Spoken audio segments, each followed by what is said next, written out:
Hello दोस्तों, पैसों को सही तरीके से हैंडल करने की कला आपके स्मार्टनेस पर नहीं बल्कि पैसों को लेकर आपका बिहेवियर पर डिपेंड करता है। कभी कभी एक जीनियस भी पैसों को गंवा देता है और कभी कभी एक ऑर्डिनरी इंसान भी वेल्थ क्रिएट कर सकता है। एग्जाम्पल, बुक के ऑथर एक होटल में काम करते थे जहां एक टेक्नोलॉजी एग्जीक्यूटिव फ्रीक्वेंटली आता था। वो एक जीनियस था जिसने बहुत ही कम उम्र में बहुत सी कंपनियां बनाई थी और उन कंपनियों को बेचकर बहुत सारे पैसे भी इकट्ठे किए थे, लेकिन उसका अपने पैसों के साथ रिलेशनशिप बहुत ही स्टूपिड था।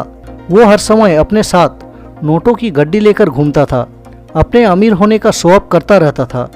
एक बार उसने एक वेटर को बुलाकर बहुत सारे पैसों की गड्डी देकर कहा कि उन पैसों से सोने के सिक्के खरीद कर ले आए। उन सोने के सिक्कों को लेकर वो एग्जीक्यूटिव और उनके दोस्त समंदर के पास जाकर एक गेम खेलते हैं जिसमें जो गोल्ड के कॉइन को समंदर में ज़्यादा दूर तक फेंकेगा वो जीतेगा। पैसों के साथ ऐसा बिहेवियर, वो भी सिर्फ मस्ती के लिए। अब आप खुद ही समझ सकते हो कि उस इंसान के पास कितने टाइम तक पैसा टिका होगा।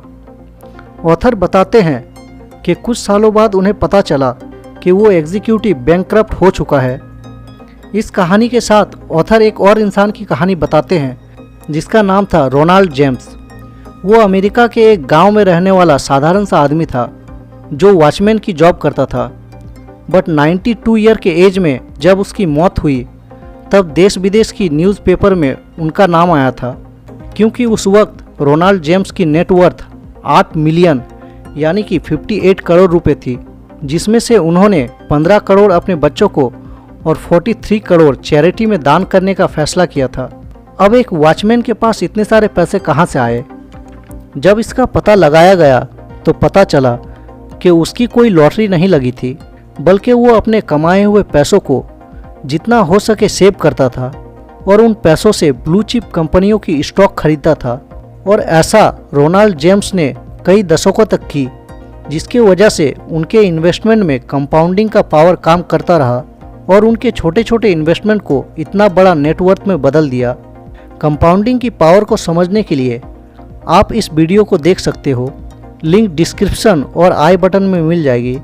टेक्नोलॉजी एग्जीक्यूटिव और रोनाल्ड जेम्स की कहानी से हमें पता चलता है कि अमीर बनना और अमीर बने रहने के लिए किसी टेक्निकल नॉलेज की ज़रूरत नहीं है।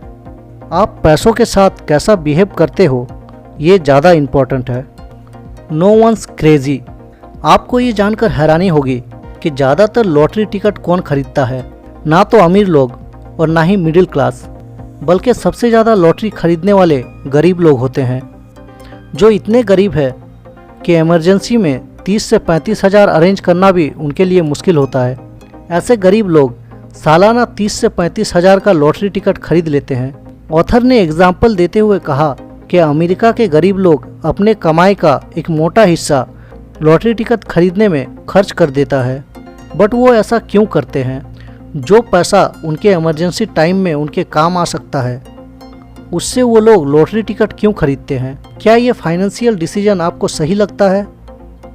आप शायद कहोगे नहीं, ये क्रेजीनेस है।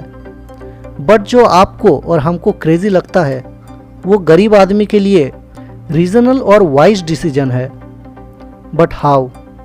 उसके लिए ऑथर हमें गरीब आदमी के सोच के बारे में बताते हैं।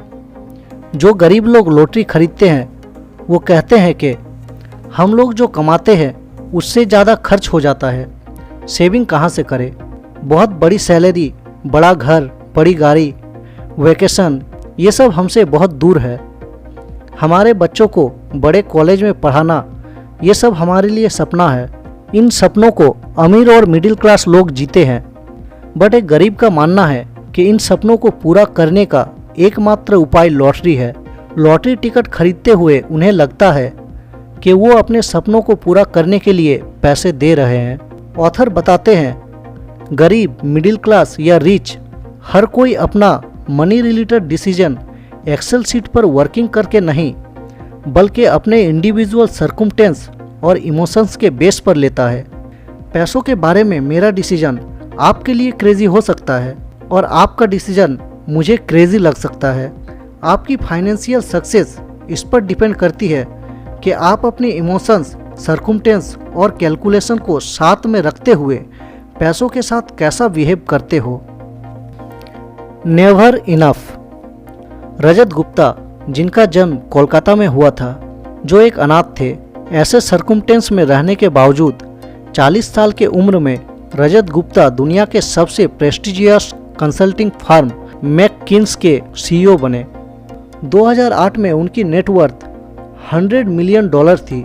उनके पास इतना पैसा था कि वो अगर अपने पैसों को बैंक में डिपॉजिट कर देते तो उन्हें घंटे का 5 लाख इंटरेस्ट मिलता, और ये इंटरेस्ट उन्हें 24 घंटा हर रोज मिलता रहता। बट ये उनके लिए इनफ नहीं था। वो करोड़पति से बहुत ही डिस्पैरेटली अरबपति बनना चाहते थे। उस समय रजत गुप्ता गोल्डमैन सैच्स नाम की एक इन्वेस्टिंग बैंकिंग कंपनी के बोर्ड ऑफ डायरेक्टर में शामिल हुए थे। इतनी वेल्थ होने के बावजूद भी उनके अंदर सेटिस्फेक्शन नहीं था, और इस वजह से उन्होंने एक ऐसा काम किया जिसने उनकी सारी रेपुटेशन को मिट्टी में मिला दिया। उन्हें इनसाइडर ट्रेडिंग के कारण जेल में डाला गया।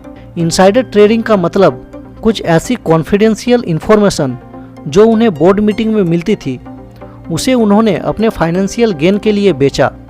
ऑथर कहते हैं ये प्रॉब्लम बहुत सारे लोगों के साथ है। एक फाइनेंशियल गोल को अचीव करने के बाद वो दूसरा फाइनेंशियल गोल अचीव करना चाहते हैं। लखपति से करोड़पति और करोड़पति से अरबपति, उनके लिए कुछ भी इनफ नहीं होता। ये इनफ वर्ड बहुत ज़रूरी है, वरना आप जिंदगी भर भागते रहोगे। ये इनफ आपको बताता है कि इंसान को फाइनेंशियली एक गोल पोस्ट बनाना चाहिए। ऐसा गोल पोस्ट जिसमें आपकी सभी नीड और रीजनेबल वांट्स पूरी हो सके।